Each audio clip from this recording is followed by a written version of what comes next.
माधवराव पाटील शेळगावकर यांचा 22 फेब्रुवारी 2026 रोजी आयोजित गौरव सोहळा व आत्मचरित्र प्रकाशन कार्यक्रमाचे निमंत्रण प्राप्त झाले असून त्याबद्दल मी आपला आभारी आहे.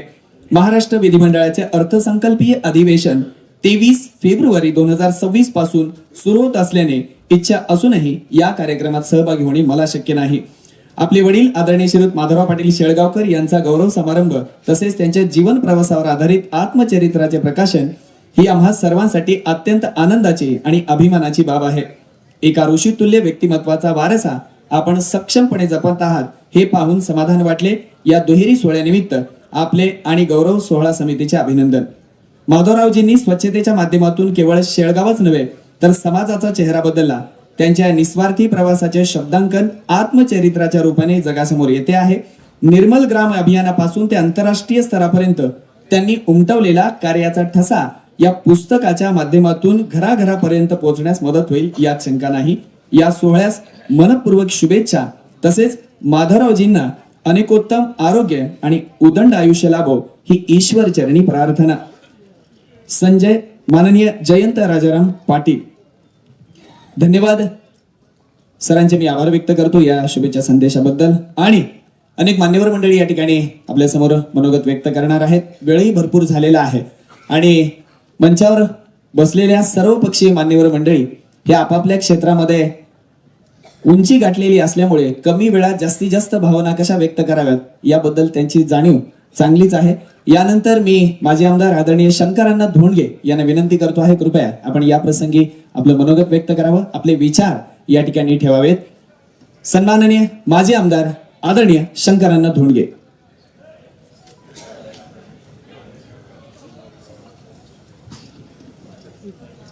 आज आमचे सहकारी आदरणीय माधवरावजी शेळगावकर साहेब यांचा गौरव सोहळा आणि त्यांच्या जीवनावर आधारित ग्रंथाचं प्रकाशन असा दोन्हीचा संयुक्त कार्यक्रम. या कार्यक्रमाचे अध्यक्ष आदरणीय कमलकिशोर कदम साहेब, व्यासपीठावर असलेले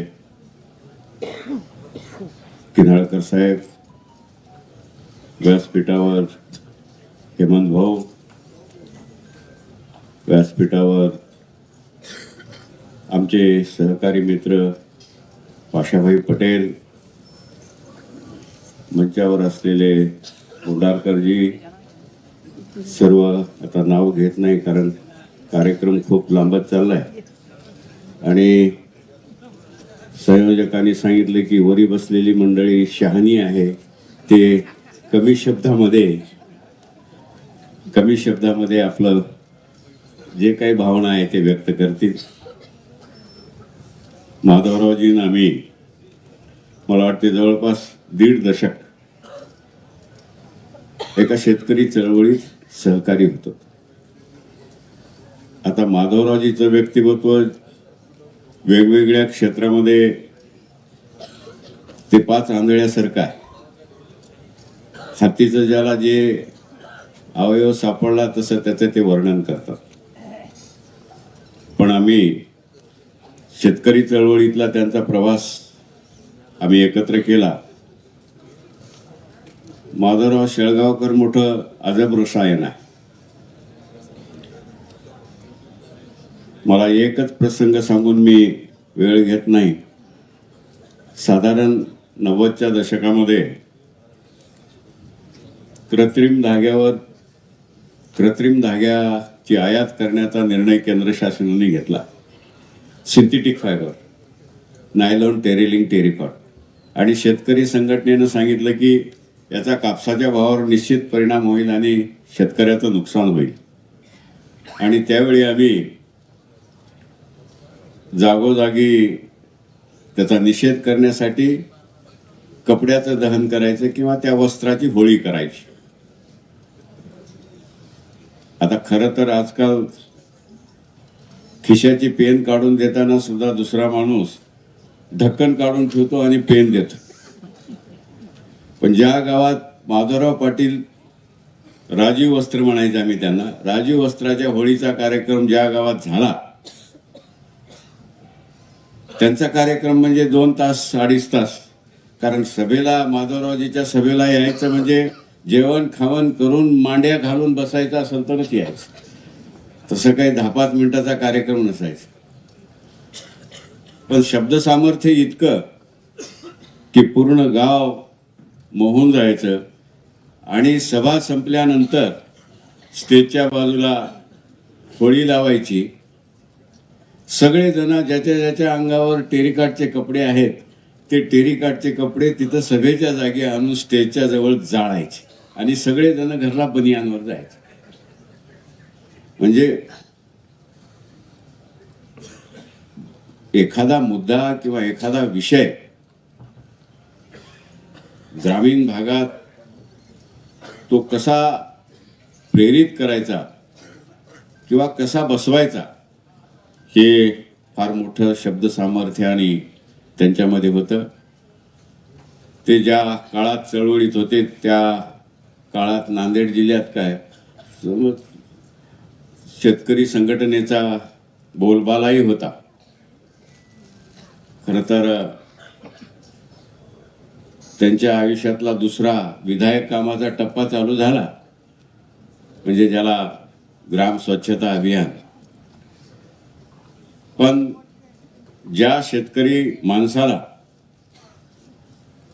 गावात एखादा वसुली अधिकारी आला म्हणून कळालं तर तो निघून जायचा भीतीपोटी. घरी असलं तर पत्नीला सांगायचा की नाही म्हणून सांग. अशा शेतकरी माणसाला या चळवळीनं, या माधवराव पाटील शेळगावकर साहेबाच्या शब्द सामर्थ्याने इतकं बळ मिळालं की पुढे काय काय म्हणजे अधिकाऱ्याला रोखणे, त्याच्या तोंडाला म्हणजे अगदी रस्ता रोको आंदोलन या सगळ्या गोष्टी म्हणजे त्यांना शेतकरी समाजाला मोठी हिंमत पेरण्याचं काम, धाडस पेरण्याचं काम त्या काळात झालं. त्याचे प्रमुख नेते होते, आम्ही सोबत होतो, त्याचे प्रमुख नेते होते माधवरावजी पाटील शेळगावकर. खरं तर आज मला संजयचं आभार व्यक्त केलं पाहिजे की हा योग त्या बिचाऱ्यानं आणला. नाहीतर सगळ्याचं जीवन इतकं व्यस्त आहे,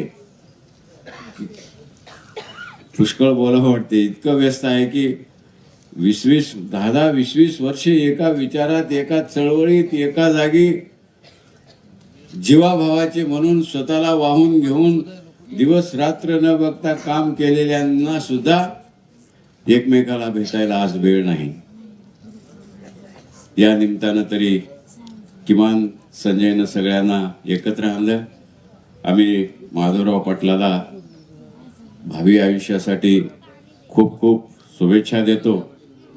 आणि मला आनंद झाला की आज आमच्या एका, कारण कमी नाही 1.5 दशक आम्ही रस्त्यावर आणि या चळवळीत होतो. खरं तर आता त्या गोष्टी काढून उपयोग नाही, पण 95 साली ते सभागृहात बी जाऊ शकले असते. असो, पण या माणसांनी जी काही सगळ्या राज्यात कुठल्याही आघाडीवर समर्पित होऊन जे काम केलंय ते काम मात्र कुणालाही करता येणार नाही. त्यांच्या या कार्याला आमचा सलाम, त्यांच्या भावी आयुष्याला वाटचालीला आमच्या शुभेच्छा. इथंच थांबतो. धन्यवाद. नमस्कार. धन्यवाद. तर आपल्या समोर मनोगत व्यक्त करण्यासाठी मी पाचारण करतो आहे सन्माननीय आमदार आदरणीय आनंद